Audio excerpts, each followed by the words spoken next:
Matiari reporter सागर Solanki. SSP Matiari Mohammad Kaleem Malik police जवाननि सां गॾु फाइटर मोटरसाइकिल ते मटियारी शहर समेत ब्रिटिशां ऐं हाला शहरनि जो गश्त करण बाद पुलिस स्टेशन हाला पहुतो। हाला थाणे ते मीडिया ब्रीफिंग ॾींदे एसएसपी मटियारी ॿुधायो त मटियारी ज़िलो जेको मंशियात जो गढ़ सॾिबो हुयो, उन सां गॾोगॾु ज़िले में ॾोहनि जी वारदातुनि में इज़ाफ़ो ऐं चोरियूं फुरूं मामूल हुयूं। मुंहिंजी चार्ज वठण बाद अॼु मटियारी ज़िले में अमनो अमान वारी सूरत हाल छांइजी वई आहे।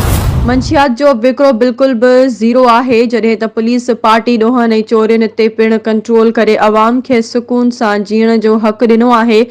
हुन वधीक ॿुधायो त मटियारी ज़िले जे टिन्ही तालुकनि जे शहरनि ऐं ॻोठनि लाइ पंहिंजे तरफ़ां अलॻि अलॻि टास्क फोर्स जे नाले सां टीमूं जोड़ियूं आहिनि, जेके ख़ुसूसी तौरु जुआ फहाशी मंशियात ऐं ॾोहारियुनि जी जाच में हर वक़्तु अहम पेशरफ़्त पेश कंदियूं आहिनि।